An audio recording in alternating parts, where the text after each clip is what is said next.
Hi guys, welcome back to another video. In this video we're going to be looking at obviously what you can see now, which is a Red Sea Max Nano 75 litres. Had it for a while, just decided to set it up as a bit of a combination. Going to be mainly my frag tank, grow out tank, and I've put this pair of clownfish in to see if we can get them breeding. Had some issues in my other tank with the clownfish. Obviously, I know people have said and commented in past how I keep so many clownfish. Everything was going well until the last one that I added, which was from a tank breakdown. Really mature female, and she's not been getting on with these two. My original large female, standard Ocellaris clown, she's always been fine with them, but the new one has not been fine at all. So we've added these two in. I've got some max specs bio balls in the back, and I've swapped the sponges out of the back of my other Red Sea and put them in here, just so there's obviously lots of beneficial bacteria already on there. It's the best method to do it, in my opinion. If you've got another system running, or if you've got somebody, a good friend that's in the hobby and they've got a system running, take some media to their house or to their tank and get it from them. Basically, that's how I've done it. That's how I started in the hobby. I had a friend who was already had a well-established tank and just swapped out. Back then, I think it was just like pieces of rock and some sponge. So, yeah, a few upgrades coming to the tank. I'm just using the light from a Fluval Evo at the moment. Tank's only been up and running for the past couple of days. The fish have been in for the last 2 days. So, there's still a bit to do. One thing I will say about the tank that I'm really impressed with is how quiet it is. It is running almost silent, which, when you're doing a tank, that's all you can ask for, really. I've not got the skimmer on. I don't think it needs it at the moment, so I'm not going to bother with that. Obviously got the jump guard on. I have got an AI Prime 16 HD that is going to be going on this tank once I've found the bracket for it. But overall, obviously the stuff at the back's not ideal, but once I've got the Prime on, obviously the colours will change and coralline will grow on the back, so I'm not concerned about that. I will take you over to the other tank and just give you a quick update on what's been going off in there. So I'll give you a quick update on what's been going off in here. Just before the lights go out, you can see one half of the tank is already shutting down. So I've had a few losses in here recently. Don't really know what to put it down to. Came back off holiday and lost the peacock grass. A little bit disappointing about that. And also lost one of the antheas.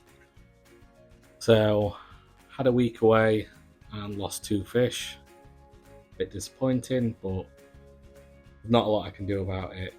The wrasse really baffled me, but hey ho, we move. And then the other day, I found the mandarin dead, which was a bit of a surprise because I've been adding pods. He's been doing really well, or I thought he was doing really well. I came back off holiday and he was still swimming about. He was always out and active, so I just assumed that he's doing well and he must be picking bits of frozen up wherever he can. But I came in, looked at the tank the other day, and he was He was down behind the zoas, so he went into the bubble tip. The bubble tip was very appreciative of that, so that was that. Aptasia, I'm still working on it. I will be eradicating it soon. Watch this space. I'm not going to tell you how just yet, but I will be.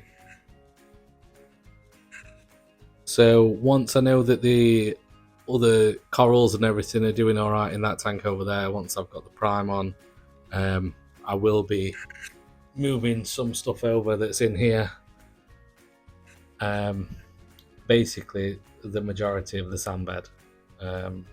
Sorry about the glass. I've not cleaned it for a while. Don't know how it's going to focus on that Cyphastria. That's growing really fast. Yeah, I just want to get this tidied up. Why isn't it focusing? There we go. Get this whole tank tidied up, get rid of the Aptasia, and get it back to where I want it. Start seeing that good, consistent growth. So I will update you more once I've got the prime on the tank and we've had a bit of a shuffle around and see how things go. Alright, cheers guys. So guys, back with the tank with the new edition of the AI Prime 16 HD. Still sort of taking things slow on the coral side of things, making sure that the tank's gonna do okay. I don't want to add anything that requires too much at the moment. Still looking to get a wave maker in here. I've added some green star polyps, hoping that they'll grow on the plant pot. Probably take it off the frag plug later on down the line, but I just thought I'd put it in, see how it does, make sure it opens, make sure all the parameters are alright in here. Fish are doing really well, not noticed any signs of stress or difference in behaviour really. If anything, they're a lot happier in here because it's just them two. Eating really well. So happy enough there. The Duncans at the back, they've opened up a lot more since being in here. The Duncans to the side, they were really struggling in the main tank. Pretty sure I would have, well, they might already be too far gone. Just have to wait and see. And then those Duncans at the front there, they again wasn't doing too good. I did do a test on the main tank and the KH had come down to about 6, which is more than likely the reason for that not doing too well. So I've upped my dosage of all for reef, testing every other day just to make sure that, you know, it's not raising too quick.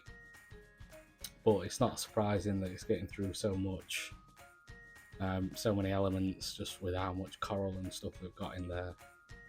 There's not overly many hard corals, but corals are corals nonetheless. Obviously there's a lot of zoas and, you know, a big clump of Duncans. We've got the Gorgonian there as well. That's not looking too great. It's not getting much light, not getting that much flow down there. Toadstools are doing quite well, apart from being stung by the rock flower nem, which is reaching a hell of a lot. Not really sure why. Obviously reaching signs of not getting enough light. So whether it is that, I'm not sure. I know they don't require high light, hence why, you know, a lot of the time you find them right at the bottom near the sandbed. So I'm not sure on that, but as you can maybe see, that side of the toadstool keeps getting stung and going back, so I'll either frag up the toadstool, try and get it off the rock and move it, but I don't know. I would like to move the rock flower nem, but he's got his foot proper wedged in there. There's no way he's going out. And eventually I do want to get some bubble tips in the other tank. If I can get that to stay around the plant pot, that'll be great. But yeah, I think in another week to 2 weeks, I'll have a pretty good idea on whether the tank's stable and going to sustain corals. And once it is, obviously there's a lot of stuff on this sandbed that will be gone. Moving it into that tank, and then I can get some better pictures and get things listed. I need to trim back these scrambled eggs because the hornets that are in there, they're going to be overtaken very soon, which I wanted the hornets to do what the scrambled eggs have got, because I've got a few different clumps of scrambled eggs in here. So ideally I wanted more of the hornets, but hey ho, that's reefing. But yeah, I think I'll leave the video there. That's just the basic setup, what I've got going for the Red Sea. There is some more modifications that I want to do. Get the baffle for the back. I don't know if you can hear, it's quite noisy. Just want to stop that trickling sound. Fish think they're being fed now. But yeah, that'll do for this video, guys. Tune in to the next one.